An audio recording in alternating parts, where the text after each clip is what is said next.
Bom dia a todos. Nós ingressamos hoje na análise das questões que dizem respeito às relações no além-túmulo. Kardec, que está pesquisando a vida espírita, se dedica, no conjunto das questões que temos hoje pela frente, a analisar como se dá, além da experiência encarnatória, o relacionamento entre os espíritos, notadamente porque ele parte do pressuposto que a nossa situação enquanto encarnados é uma situação provisória.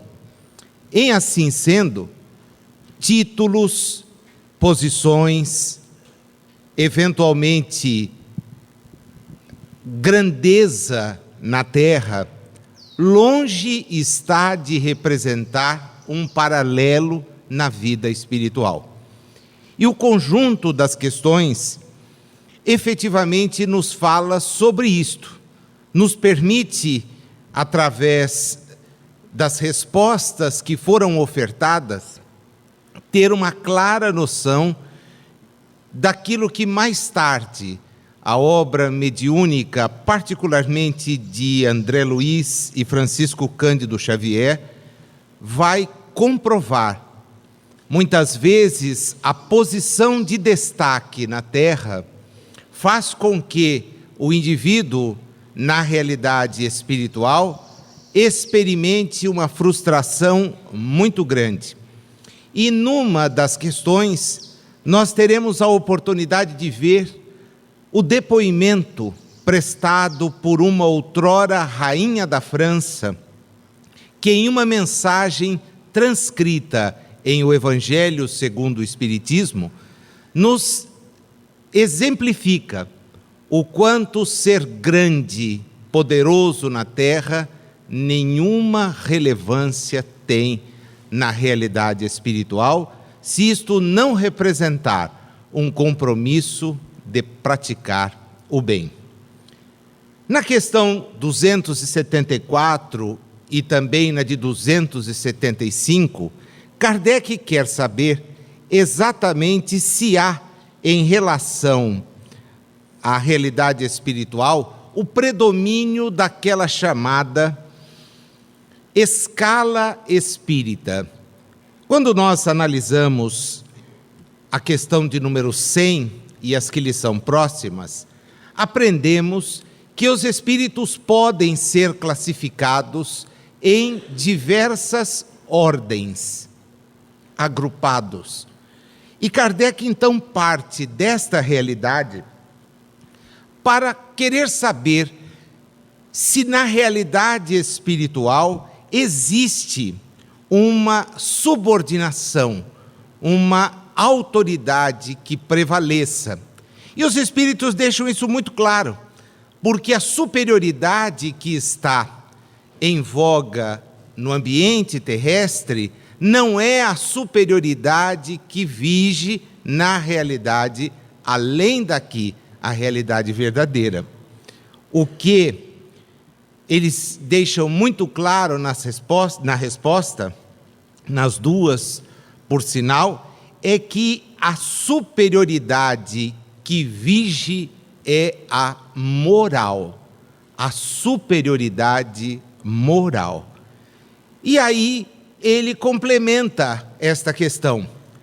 Pode ser então que os espíritos inferiores não aceitem esta superioridade? A resposta é categórica.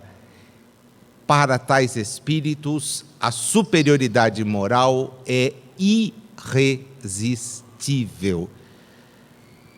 Dentro do contexto das questões que analisamos, agora há pouco, vimos na questão de número 250, exatamente esta ideia. Quais são as percepções que os espíritos guardam quando estão na realidade mais ampla? E depois de discorrer a respeito dela, Kardec ouve dos espíritos o seguinte: os espíritos elevados fazem com que os espíritos mais imperfeitos ouçam e vejam aquilo que lhes pode ser útil ao aproveitamento. Há, pois, uma ascendência de natureza moral a qual fica muito difícil resistir. E aqueles que buscam aperfeiçoar-se vão mesmo ansiar por esta ascendência, porque é a maneira através da qual aprenderão e depois serão chamados a exemplificar em novas oportunidades se efetivamente aprenderam aquelas lições que lhes foram dadas. E aí então, na 275, se fecha este raciocínio, porque diante do poder, da riqueza, da autoridade terrestre, há que se estabelecer um paralelo. A pergunta é muito clara: o poder e a consideração de que um homem gozou na terra lhe dão supremacia no mundo dos espíritos? A resposta é não. Não. Lembrai-vos bem do que já dizia o salmista, evoca o Espírito: todo aquele que se eleva será rebaixado, aquele que se humilha eventualmente será elevado. E Kardec, como a dizer que não tinha entendido, agrega uma pergunta suplementar: como é que eu posso entender essa elevação e esse rebaixamento? É curioso, às vezes ele adota certas posturas, né? Como se não tivesse entendido o recado.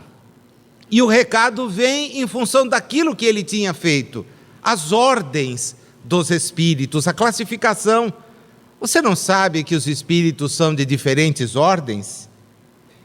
E estas ordens estão postas conforme os seus méritos.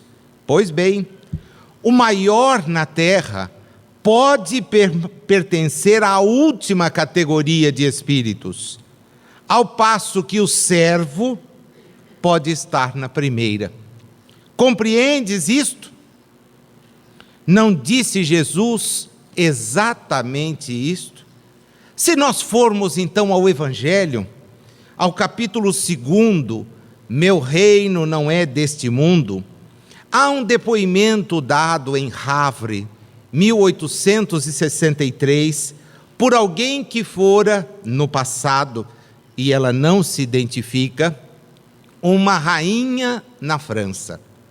Alguém que houvera tido a oportunidade, porque nós sabemos até o século XVIII, vigia na França o mais completo absolutismo. Alguém que ocupasse uma posição de destaque, como uma rainha, um rei, seria a existência toda servida, seria mesmo até venerado. Pois bem, o depoimento dessa rainha cai como uma luva para o ensino que vem lá no texto do Evangelho: o meu reino não é deste mundo, mas que para nós aqui assume uma característica importante, porque mostra que aqueles que na terra são exaltados, se não fizerem por merecê-lo, na realidade espiritual não serão. Ela então nos dá o seguinte depoimento: correm os homens por alcançar os bens terrestres, como se os houvessem de guardar para sempre. Aqui, porém, todas as ilusões se somem. Cedo se apercebem eles de que apanharam uma sombra e desprezaram os únicos bens reais e duradouros, os únicos que lhes aproveitam na morada celeste, os únicos que lhes podem facultar acesso a esta. E diz no seu depoimento: que desilusão, que humilhação, quando em vez de ser recebida aqui, qual soberana, vi acima de mim, mas muito acima, ela destaca no texto, homens que eu julgava insignificantes e aos quais desprezava porque não tinham sangue nobre. O depoimento é claríssimo. O mesmo depoimento que vai aparecer em inúmeras outras passagens de O Céu e o Inferno, onde personagens que estão na qualidade de espíritos sofredores, de espíritos endurecidos, suportando expiações terrestres, dirão: fomos grandiosos no passado, tivemos criaturas ao nosso dispor, delas abusamos, julgamo-nos acima de outros, e qual a nossa surpresa ao constatarmos de que na realidade onde nos encontramos, somos criaturas desprezíveis, somos criaturas que não merecem qualquer consideração, porque aqui a realidade é completamente diferente. Jesus, nas suas múltiplas advertências, e encontraremos, por exemplo, no Evangelho segundo o Espiritismo, o sinal bem claro desta sua posição, não cansou de nos advertir que a nossa conduta deveria ser a daquele que serve, não a daquele que busca ser servido. E todos os dias, todas as horas, temos condições de entender e particularmente lutar contra esta tendência que muito mal nos acarretará de querer ser apenas e tão somente servidos.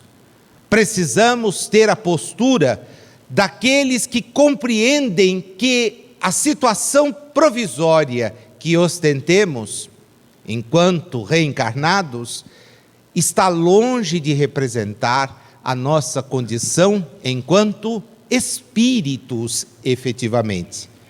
Daí porque o desejo de ser útil, o desejo de minorar o sofrimento daqueles que estão ao nosso lado, se constituem oportunidades preciosas para que nós logremos nos afastar desse desejo de, às vezes, nos considerarmos mais dignos ou merecedores de certas situações quando comparativamente a outros. É muito importante que cada um de nós descubra em si mesmo estas eventuais falhas, estes equívocos.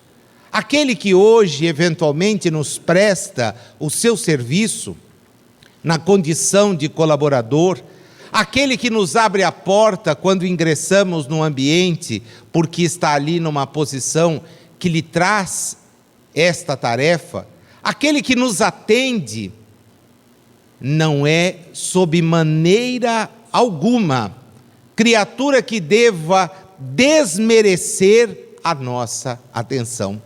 Mas de uma maneira hipócrita, as pessoas às vezes se orgulham de ser amigos dos poderosos. E quando enunciam aqueles que conhecem, longe estão de colocar no rol criaturas simples. Lembram-se de parentes, muitas vezes, que ocupam posições de destaque. Mas aqueles humildes, simples, são relegados ao esquecimento. Pessoas há mesmo que são incapazes de dirigir o olhar, estender a mão, dar um sorriso, àqueles que estão numa situação mais vulnerável, demonstrando mesmo certo asco, certo distanciamento, o que é de se lamentar. Jesus, ao conversar com a mãe de 2 de seus apóstolos, como está em o Evangelho, segundo o Espiritismo, no capítulo de número 7. E no Evangelho de Mateus, capítulo 20, ele tem a oportunidade de nos legar uma lição acerca do espírito de serviço que todos devemos ter. A mãe dos filhos de Zebedeu, cujo nome não é lançado no texto evangélico, é uma característica, né? Nem sempre se apontam os nomes das mulheres e raramente se apontam as mulheres pela sua origem.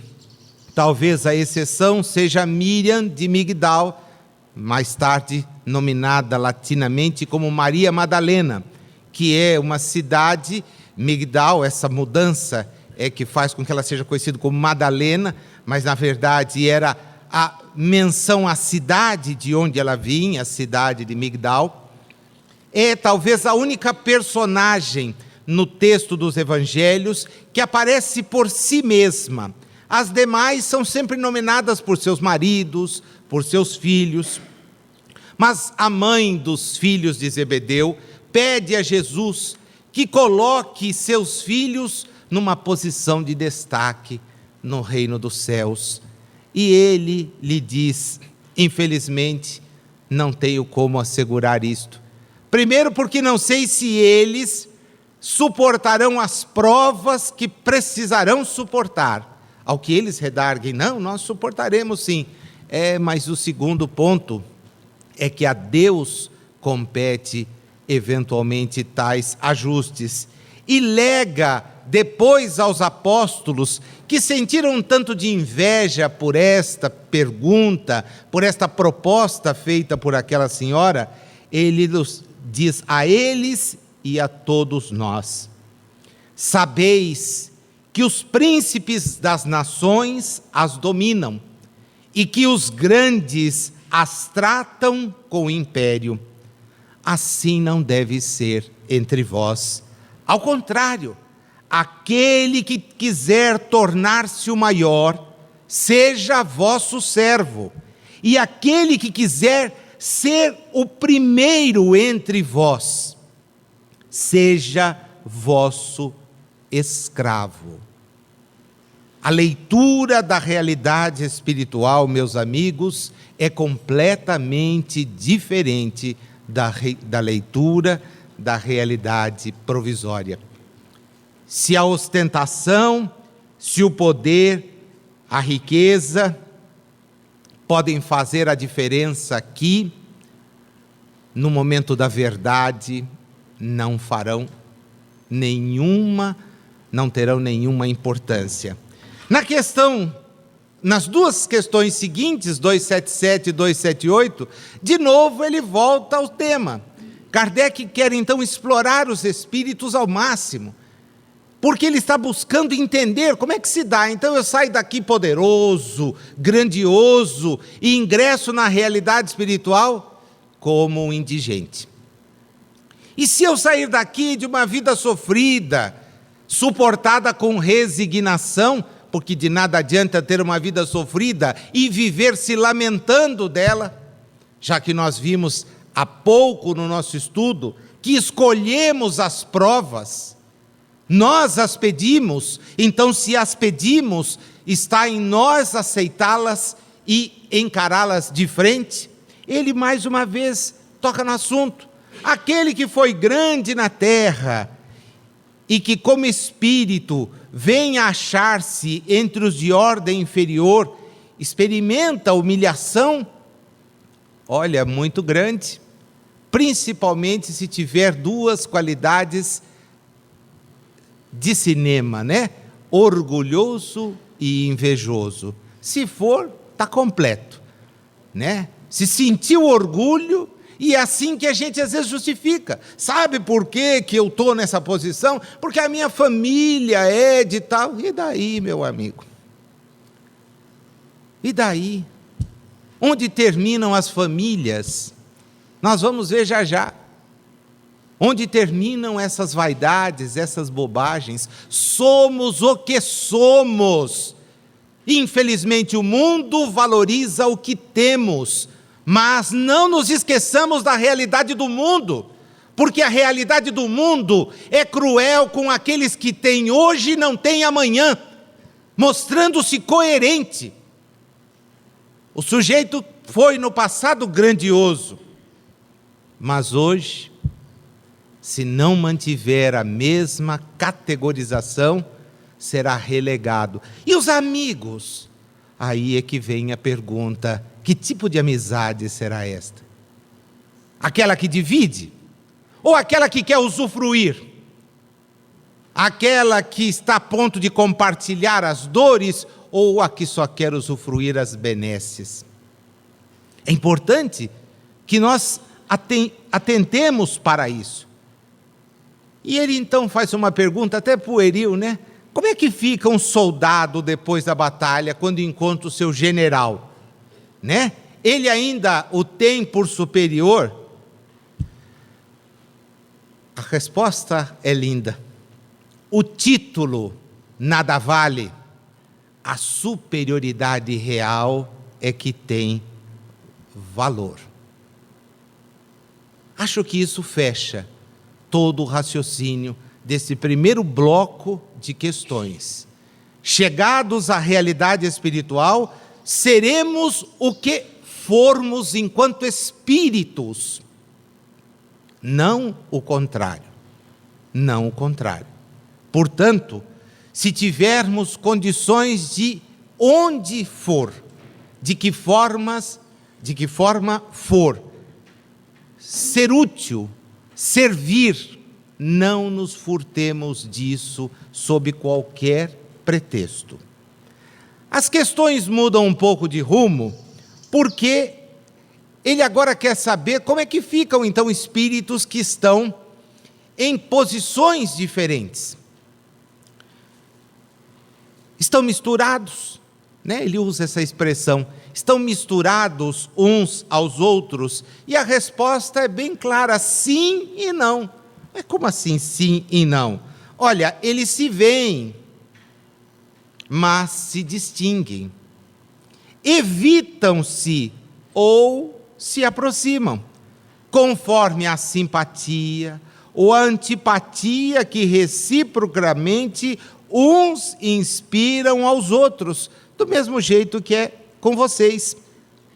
O problema é o seguinte: esta aproximação se dá sempre daquele que tem mais qualidades em favor do que tem menos qualidades.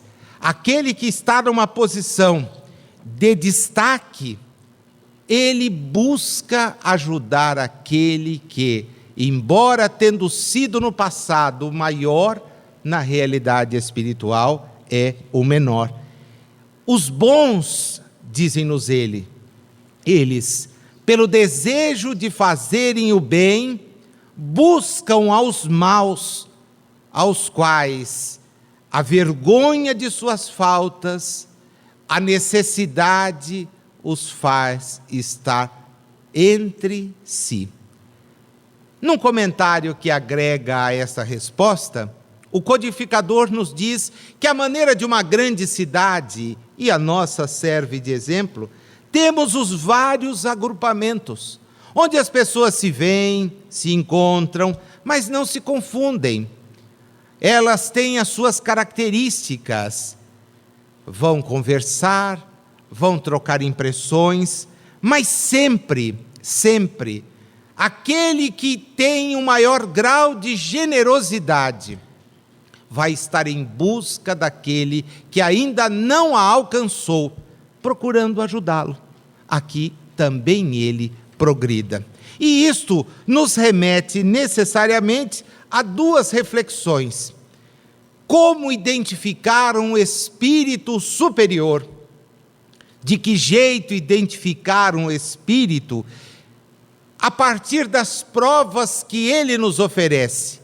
E como a dar mostras que o estudo do Livro dos Espíritos nos abre essas janelas, nós passamos agora há pouco pelo Evangelho, temos condições de ir ao Livro dos Médiuns. Curiosamente está lá, no capítulo de número 24, o item é o de número 256, 256, a demonstração de que os espíritos que se purificam e se elevam fazem com que quaisquer caracteres das personalidades que tiveram se apaguem, esmaeçam.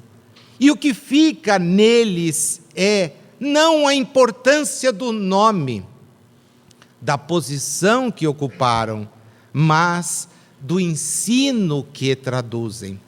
E Kardec, então, nos manda observar exatamente isto. Não o nome que aparece nas comunicações, não a grafia que é apontada de tal nome nas mensagens psicografadas, mas do que elas trazem de conteúdo. Um espírito superior jamais será arrogante. Um espírito superior jamais pregará a maldade. Fará sim gestos claros de aceitação, de compreensão. É este o processo que se desenvolve. Aquele que já alcançou a vitória sobre si mesmo, aquele que já se entende como alguém responsável pelos demais, jamais trará conselhos de natureza má.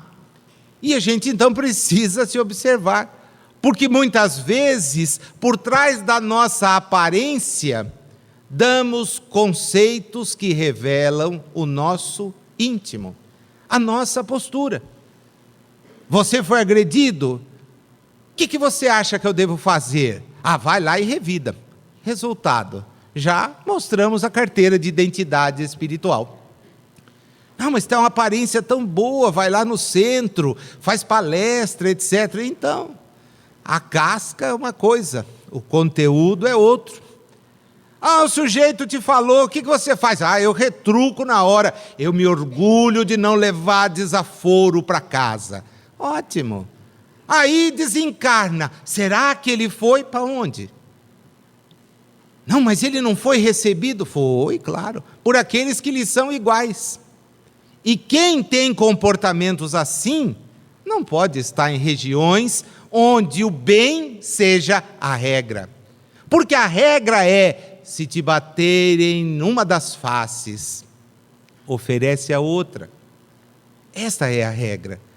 Nazil, mas isso é difícil. Mas nós estamos num mundo de expiações e provas.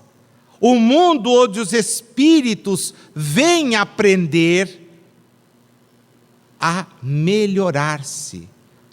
Infelizmente, aqui chegamos, e em razão da nossa ausência de melhoria, nos apegamos às coisas transitórias, tomando-as por nossas. E temos até a disposição de brigar por elas contra quem quer que seja. Às vezes até os que conviveram ao nosso lado na consanguinidade, como irmãos, parentes próximos, etc., disputando o que ninguém levará. Em O Céu e o Inferno, outra obra que nos remete à reflexão a partir dessas considerações, vamos encontrar no capítulo 3º, item 6º, quando fala do céu, o seguinte: pelo progresso, os espíritos adquirem sempre novos conhecimentos, novas faculdades, novas percepções, e por isto experimentam o progresso. A felicidade é um atributo do progresso. De sorte que de 2 espíritos, um pode não ser tão feliz quanto o outro. Por quê? Unicamente porque não é tão avançado, intelectual e moralmente. Ainda que estejam um ao lado do outro, um pode estar nas trevas, enquanto que o outro goza de muita luz. O mundo espiritual, diz-nos Kardec em O Céu e o Inferno, tem esplendores por toda parte, harmonias e sensações que, infelizmente, os espíritos inferiores, ainda submetidos à influência da matéria, nem sequer entreveem. Não tem ainda nem ideia. Não tem ainda nem ideia. Na sequência, ele quer saber se os espíritos podem ter acesso a todas as regiões. E nós já vimos isto.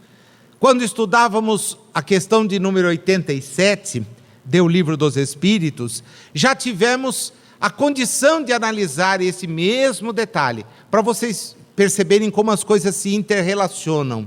E está lá, os bons vão para toda parte, e assim deve ser, para que possam influir sobre os maus.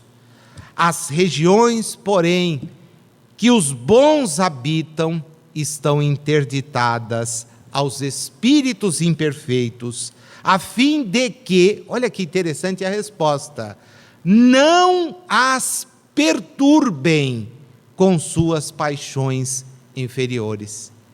Porque espíritos maus têm mesmo paixões. São apaixonados por uma série de coisas. E estas paixões subvertem a ordem. E como é que isto se demonstra, ou como é que o Espírito isto demonstra, né? De que jeito nós conseguiríamos fazer essa identificação? Como ela é feita na realidade espiritual? Está na Gênese. É no estudo da Gênese, no capítulo 14, quando nos fala sobre os fluidos, que Kardec tem a chance de discorrer sobre a formação do perispírito. E lá, neste capítulo, vai nos dizer exatamente o seguinte: quanto mais se depura, mais o espírito influi na sua própria constituição perispiritual.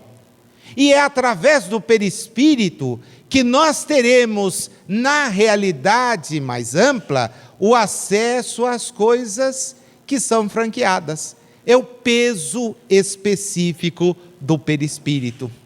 Quanto mais leve, maior a capacidade que o espírito tem de estar nos lugares mais elevados. Quanto mais pesado, mais próximo das realidades encarnatórias, das realidades passageiras, ficará o espírito.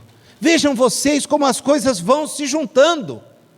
Como o ensino espírita é esse conjunto racional, em que nós passamos a entender: puxa, mas eu sou espírito, então eu não posso ir. Olha, na Terra é que a gente pode ir a lugar onde consegue convite.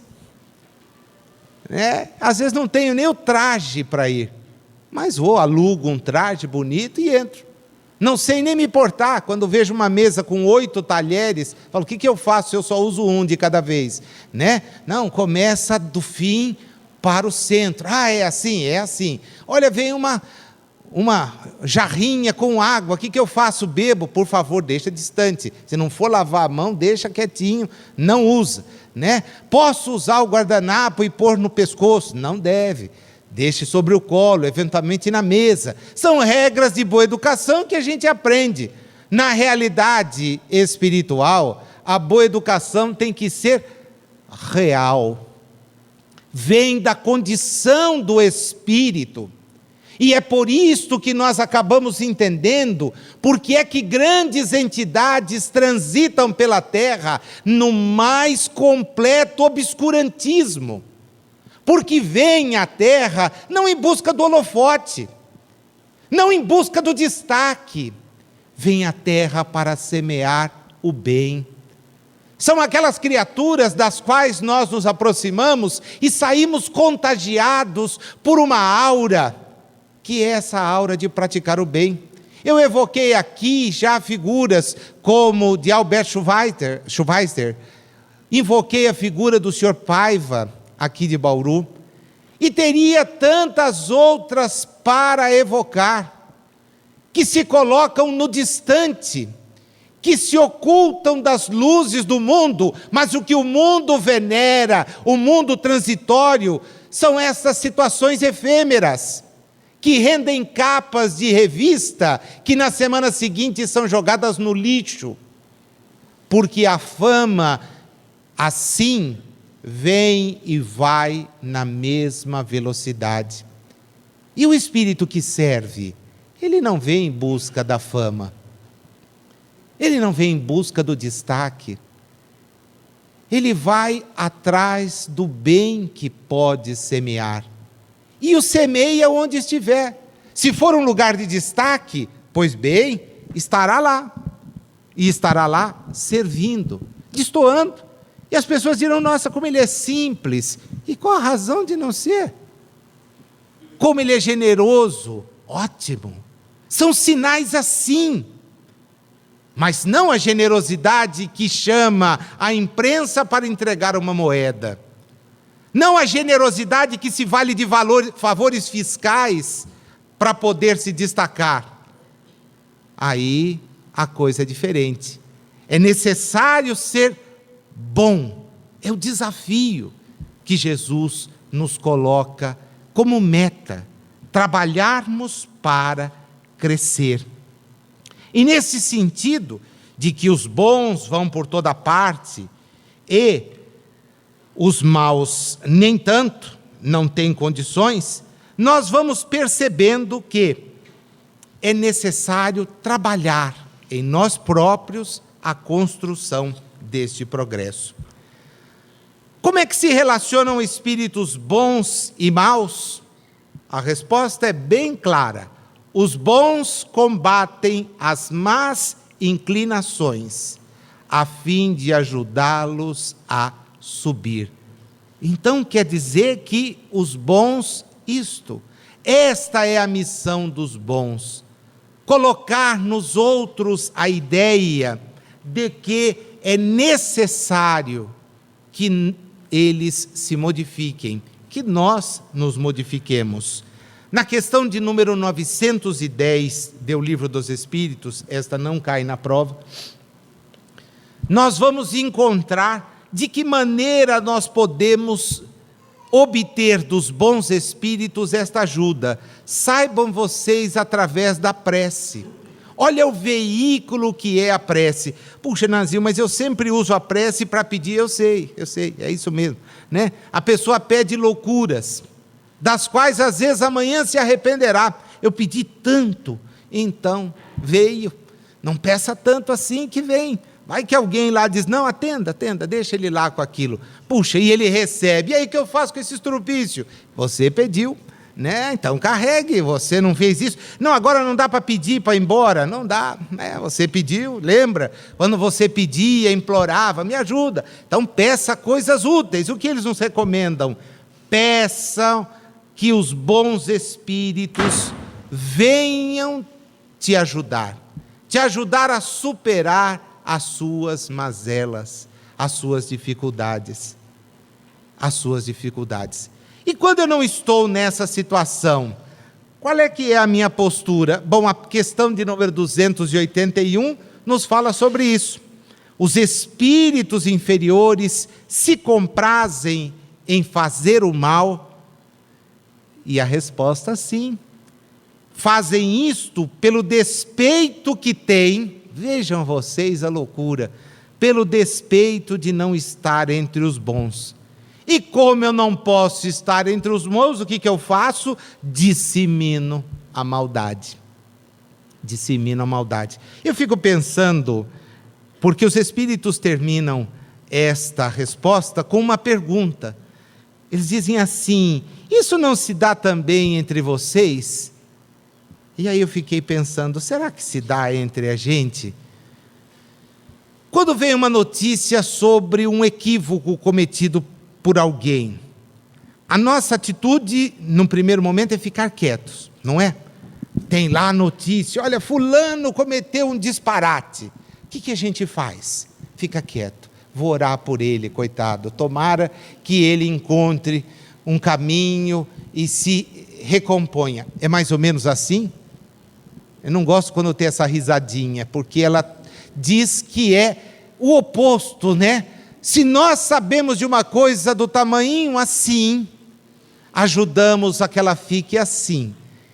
E se outros ajudarem, então, amanhã vira escândalo. Porque as pessoas hoje, ainda mais com a facilidade das comunicações, repartem. Antigamente, quando o sujeito ia visitar o outro, demorava tanto, que quando chegava até contar as últimas novidades, não se lembrava, mas hoje é rapidinho. Pega o telefone ou quando cruza, né? Eu experimento essa sensação de manhã, porque fico observando. As notícias que as pessoas trazem são as piores possíveis. Você viu ontem no jornal? Não. Ah, você não viu? Não, não vejo o jornal, não tenho condição de saber. Ah, mas então eu te conto, e blá, blá, blá, blá, conta tudo, né? E a gente que tem 2 ouvidos, deve se esforçar para guardar tudo e manter a boca fechada. E como consegue? Ah, difícil. Porque logo depois, quando alguém diz, ah, você soube, tem mais isso. Nossa, e quem te contou? Ah, fiquei sabendo, e aí vai embora, a coisa antecipa. Quer dizer, o nosso comportamento é esse, o de disseminar a maldade, o de disseminar aquilo que não é útil. Olha, fulano progrediu. Puxa, que bênção, que ótimo. Ah, vai ver razão. Será que não tem nada atrás para a gente descobrir? Não tem nada. Tem o esforço dele. Será? Não sei. Né? Aí semeou a dúvida, pronto. O fato de disseminarmos o mal vai nos atrapalhar. Mais adiante, em O Livro dos Espíritos, na questão de número 465, nós saberemos mais sobre isso. Não basta que nós soframos, nós gostaríamos de ver que os outros também sofressem. E isso diminui o nosso sofrimento? A resposta é não. Mas nós assim agimos por inveja daqueles que estão numa situação melhor. No Livro dos Médiuns, mais uma vez, a interligação da doutrina espírita. A causa das obsessões repousa muitas vezes neste tipo de comportamento. Está no item de número 245, quando se diz assim: os espíritos agem, não raro, por ódio e inveja do bem. Daí lançarem em suas vistas malfazejas sobre aqueles que já estão numa situação complicada. E ele conta um caso. Interroguei determinado amigo espiritual que assediava alguém de maneira violenta. E quis saber dele por que você fez isso. Ele falou, eu tenho grande necessidade de atormentar alguém. Uma pessoa que fosse criteriosa me repeliria, mas aqueles que não têm forças, porque também gostam de incomodar, de atrapalhar alguém, são campo fértil das obsessões. Mudamos de novo de leque. Ainda dentro desta figura, vamos repassar. Vimos primeiro que os que são menores na terra muitas vezes são maiores na realidade espiritual. Vimos no segundo momento que a atitude dos bons é de ajudar. Então, se a gente não tiver que atrapalhar, fica quieto, né? Porque, via de regra, só quem faz o bem tenta ajudar. Se o pensamento nosso é diverso, é melhor se calar. Entramos agora num terceiro bloco. Terceiro bloco, são 4 blocos. Eu estou de olho aqui no relógio, vendo se eu consigo, mas não sei não. Se não der tempo, semana que vem a escola volta. De samba, né? Não a escola espírita, de samba aqui. Tem passista, tem o cara que puxa o enredo aqui, nosso mestre sala aí de cerimônias, e vamos em frente assim, né? Fazer o quê? Na questão 282 e nas seguintes, Kardec quer saber como se comunicam os espíritos. Como eles se intercambiam. Eles se veem e se compreendem. A palavra é material, é o reflexo do espírito. O fluido universal estabelece entre eles constante comunicação. É o veículo da transmissão de seus pensamentos, como para vós o ar é o do som. Isso é fácil, não é uma experiência física, tivéssemos aqui um estado da ausência do ar e eu teria que me comunicar por gestos. Não fica desejando isso não, tá? É uma espécie de telégrafo, né? Então, a partir daí, nós temos condições de desenvolver uma série de análises. Eu anotei algumas coisas aqui que talvez fossem interessantes para demonstrar, talvez em função do grau da elevação, como é que este pensamento é transmitido, como é que essa comunicação se dá. Quanto mais elevado o espírito, está lá no próprio Livro dos Espíritos, só que num capítulo mais adiante, na questão de número 421, a ideia de que a simpatia facilita a comunicação, né? Puxa, estou pensando no fulano, ele é uma pessoa que eu quero muito bem, e daqui a pouco está lá o fulano me ligando, não sei por que tive vontade de ligar para você. Puxa, percebeu o meu pensamento. A antipatia também funciona, né? Estou pensando muito no fulano. Minha avó usava o ditado, pensa no diabo, aparece o rabo. E ela dizia isso até que eu passei a entender que eram criaturas que ela tinha amizade sincera, né? Estava pensando no diabo, olha o que vem. E aí que a gente associa. Nunca perguntei, vó, que tipo de capeta é, porque seria chato, né? Mas, de alguma maneira, na sua simplicidade, ela nos ensinava que a sintonia é tudo. A sintonia de enamorado é uma coisa fenomenal. É uma pena que dure só até o casamento. Depois vai escasseando. E aí até que o sujeito fala, o que você está fazendo aqui? Ué, não tem outro lugar para ir. Tenho que ficar aqui do seu lado. Puxa vida, todos esses anos você não arrumou nada melhor. Bem que eu pensei, né? Mas você não dava espaço. Se tivesse me dado espaço, não estava mais aqui. Brincadeira à parte, a ideia é que essa sintonização mostra que nós somos algo além do corpo. Somos espíritos que usam um corpo para uma trajetória. Libertos desse corpo, a nossa comunicação é quase que integral. E a linguagem que nós, humanos, desenvolvemos, de maneira mais articulada, mais sofisticada, há línguas mesmo cujo processo de conhecimento é muito difícil, a nossa é uma delas. A língua portuguesa é uma língua riquíssima, dificílima de ser aprendida. A prova disso é o que a gente encontra aí em certos bilhetes, redações, dissertações, que assombram. É dizer, o sujeito não aprendeu a norma culta, porque ela é uma norma, uma língua difícil de ser trabalhada. Há outras mais complicadas do que a nossa, é bem verdade. Mas deste domínio, a nossa comunicação é facilitada.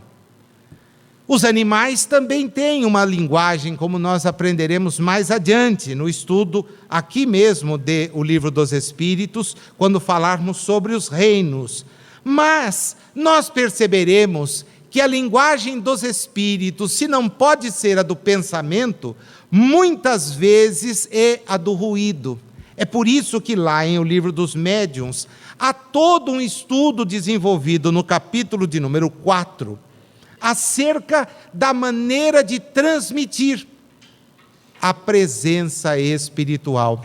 Voltando um pouquinho, nos fenômenos de Heyerdahl, quando o espírito de Charles Rosna queria comunicar-se com as irmãs Fox, ele se valia de pancadas que elas aprenderam a decodificar, falando para que ele percebesse. Se você estiver presente, dê uma batida. E não tardava em ouvir a batida. Depois, se você quer dizer sim, uma batida. Se é não, duas. Você mora aqui, mas você sempre morou aqui, e lá vinham as duas batidas.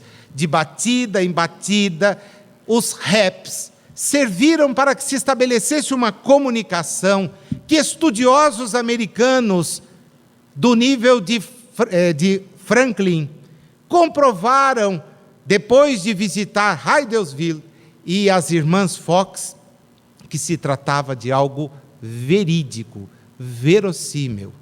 E a comprovar o acerto de tudo isto, anos mais tarde, quando a residência que elas habitavam precisou ser reformada, descobriu-se no porão uma parede falsa, parede na qual houvera sido sepultado um cadáver, morto ali porque era um viajante e tinha pertences. Charles Rosna foi depois concretado, eu vou usar essa expressão, mas no fundo não era de concreto que se tratava, ele foi colocado no reboco da parede, entre a parede e a terra, e ali ficou o seu corpo, o seu espírito, não tendo conhecimentos que lhe permitissem buscar amparo na realidade espiritual, foi percebido por sensitivos que ali estiveram mais tarde. E aquelas duas meninas encontraram naquela forma de comunicação um mecanismo de contato, para nos dizer, como está lá então em O Livro dos Médiuns, que é possível, mas não é o desejável. O que é o desejável é que nos comuniquemos pelo pensamento. No capítulo de número 27 do Evangelho, item 10, pedi e obtereis a ação da prece. E acho que aqui eu tenho que caminhar para o final, justamente para ressaltar essa questão da importância do pedir, do pensamento na prece. Se a linguagem espiritual se dá através dessa transmissão que o fluido, a matéria cósmica universal permite, é a matéria que os nossos espíritos trabalham e para que nós tenhamos na modificação dela o perispírito, que nos dá a oportunidade de agregar aqui as moléculas físicas e ter o corpo físico, isso tudo nós já estudamos. O pensamento tem uma importância muito grande. Daí a importância, esse destaque dele, como ele pode conduzir-nos ao bem, à prática do bem, e como ele pode nos conduzir ao contrário. Quando tivermos dúvidas do que pensar, será que a gente pode ter um norte? Pensar no bem. Quando a gente tiver dúvidas a respeito da postura, pensemos sempre no melhor lado, na melhor circunstância. E com isto nós iremos nos preparando. É mais ou menos assim que a gente pensa, não é? Ver duas pessoas abraçadas falando, nossa, que coisa horrível, né? Eu me lembro uma vez entrando com o Raul, José Raul Teixeira, nós estávamos indo num restaurante e nós tínhamos o hábito de andar de braço dado, né? Até porque era uma maneira de conversar, e quando a gente ficava em Marília, na época em que os dois faziam estudos de pós-graduação, né? O Raul era meu colega de algumas disciplinas, e a gente tinha o hábito de andar passeando depois do almoço de braço dado, o hábito que continuou. A gente ficava de braço dado, conversava baixinho, né? Até porque o pessoal achava estranho falar de espiritismo, meio cético, etc. A gente queria entender Kant sob o ponto de vista espírita, e Kant já é difícil entender do ponto de vista normal. No espírita, então... Mas o fato é que nós entramos no restaurante de braço dado. Aí ele falou assim, Nazil, se o pessoal olhar, vai dizer que pouca vergonha, né? Dois safados vindo aqui, eu passei por isso com o Rubens, meu mais velho, nós dois andando de braço dado na rua, e um porteiro de um prédio até saiu para olhar, falou, imagina o velho seduzindo o moço, olha que pouca vergonha, né? O Rubens não tem muitos traços que lembrem a mim, né? Então bateu, e o Raul falou, Nazil, como as pessoas vão pensar mal. Aí na hora nós nos evocamos exatamente esta questão, né? O pensamento que as pessoas têm revela o nível evolutivo já ostentado por elas. E é incapaz de pensar no bem quem ainda faz poucos esforços para ser bom. Pouco me importa as pessoas da maneira como elas se comportam, o que elas são. Eu preciso exercer a compreensão, a aceitação. As pessoas são como são. Devo tê-las no meu melhor ponto de vista.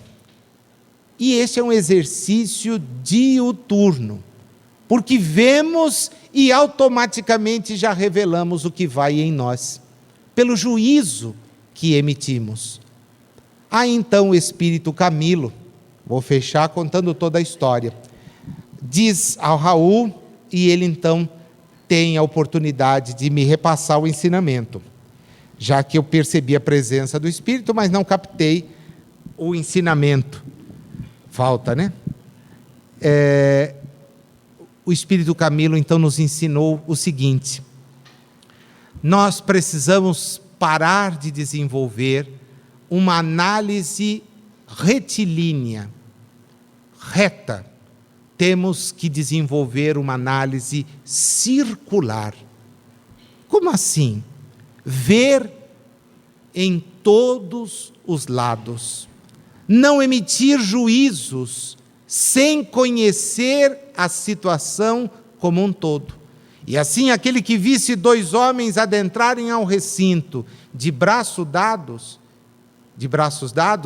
automaticamente talvez emitissem um juízo depreciativo, sem talvez se darem conta de que ali poderiam estar dois grandes amigos, um pai e um filho, dois irmãos, ou até duas pessoas que se querem bem, e por isto têm que ser aceitas e respeitadas, porque se querem bem.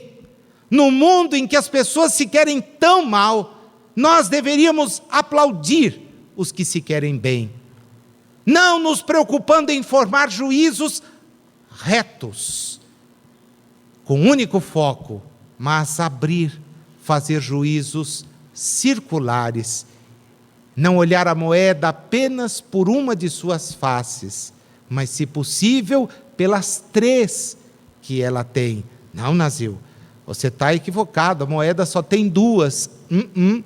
A borda é uma terceira face, como a nos chamar a atenção de que a nossa visão pode ser restrita.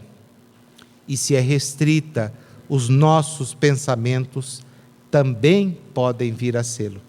Tenhamos condições e disposição para, estudando a doutrina espírita, ver o quanto ela nos oferece de informações de forma a nos ajudar a melhorar a nossa própria evolução.